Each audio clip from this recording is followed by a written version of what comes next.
This is a 1 versus 1 on Italian grassland, and the rules are no artillery, max 5 lights.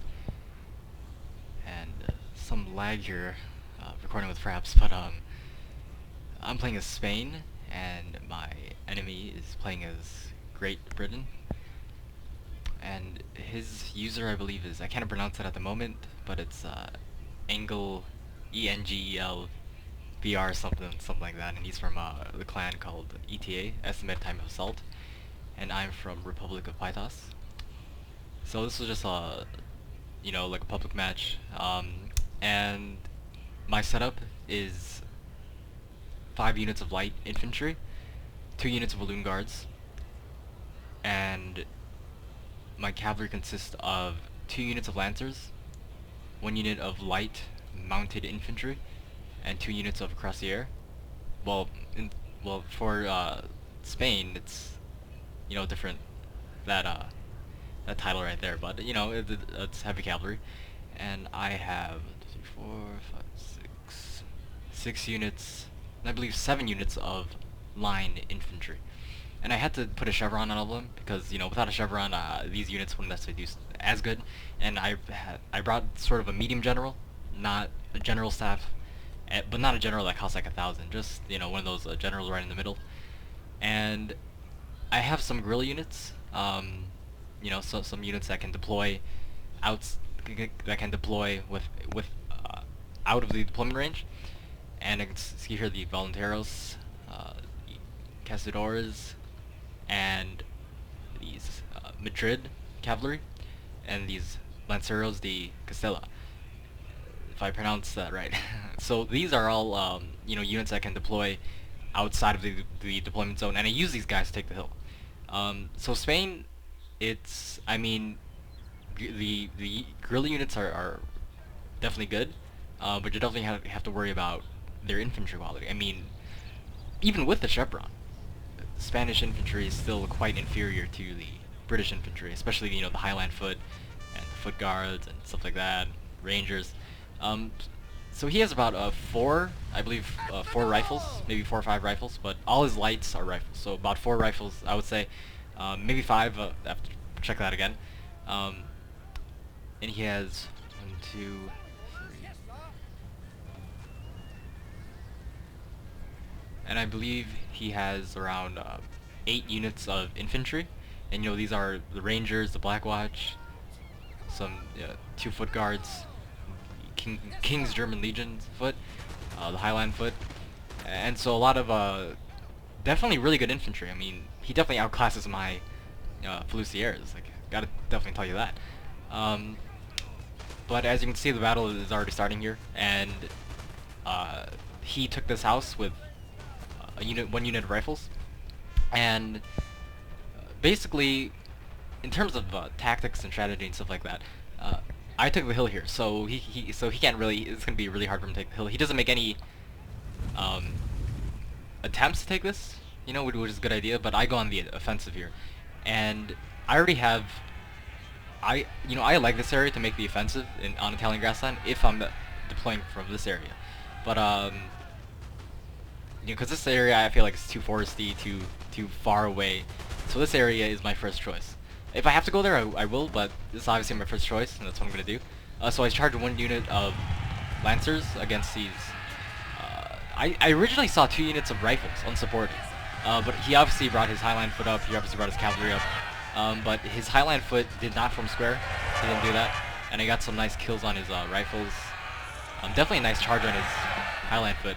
But this definitely allowed me to do, well, first, get some kills in this area, and allow me to deploy my balloon guards to cap his, his bit of an army here.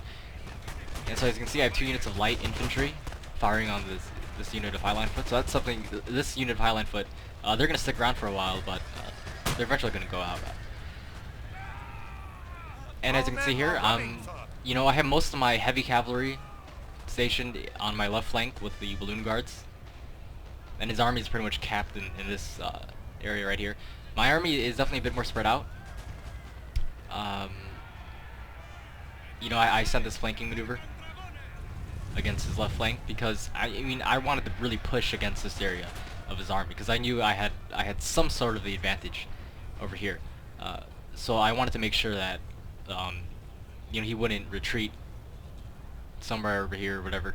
So I basically flanked him on both sides at this point of the battle.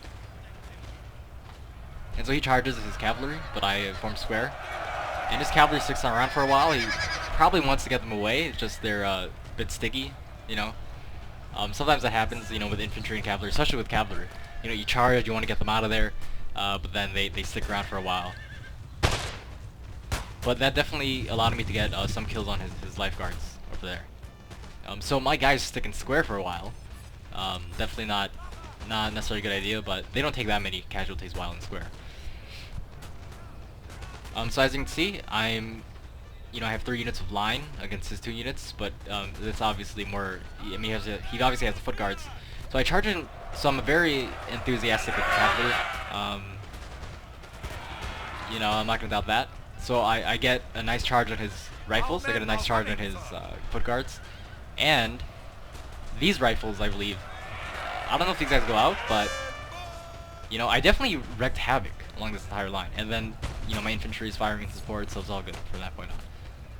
And as you can see, my flanking maneuver is developing in this area.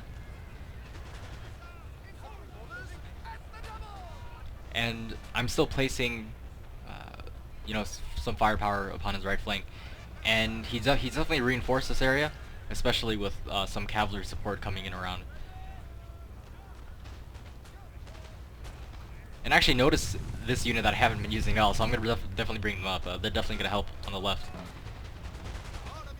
So, there's trouble going on in this area, so he's going to reinforce that. But he doesn't necessarily have enough men at that point to defend against this flanking maneuver. And so here's a pretty good move. I mean,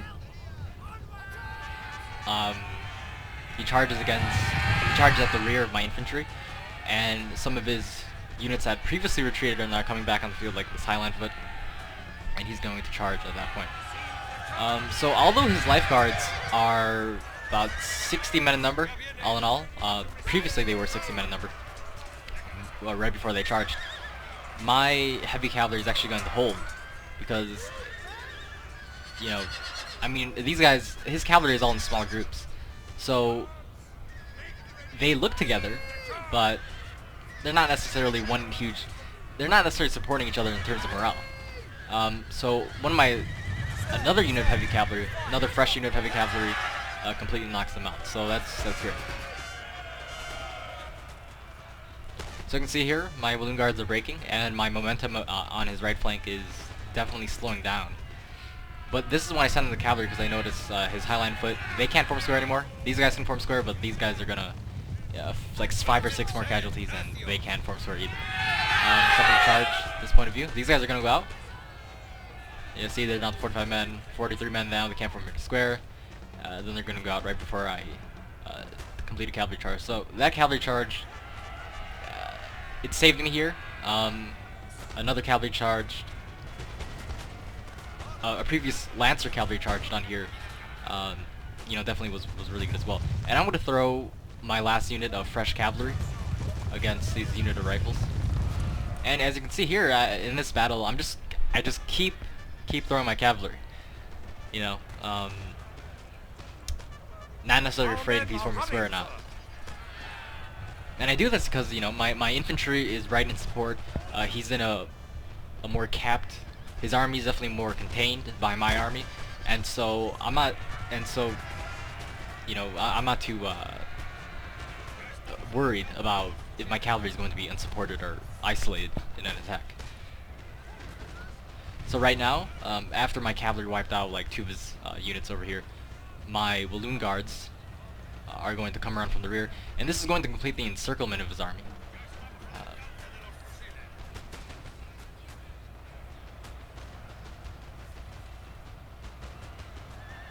So right here, the game was actually getting pretty laggy for some reason, but the game finished.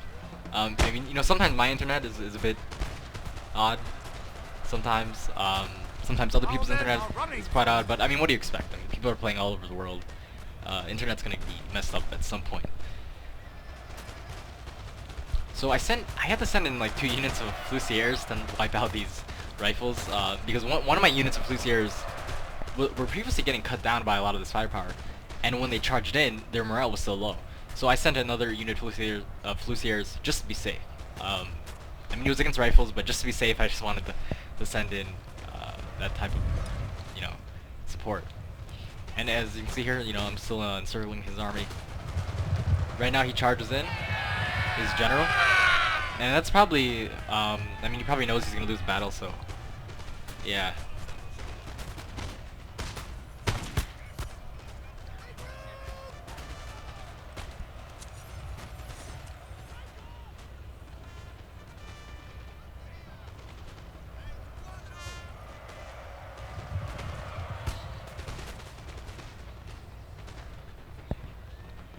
And he didn't necessarily extend his army out over here, and so that allowed me to send in 3 units to flank his left.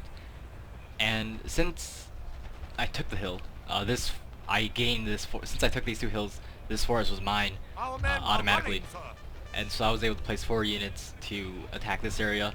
My cavalry was definitely. I had more cavalry, and I had superior cavalry, and so that allowed me to get a lot of good charges on that.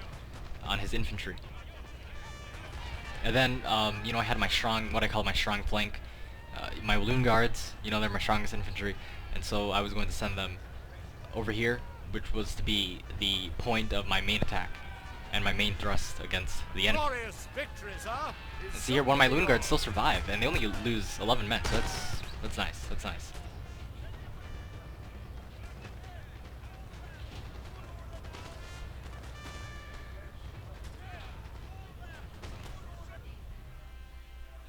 So yeah, here's my user, his user, the deployment, losses, statistics, stuff like that. So, enjoy.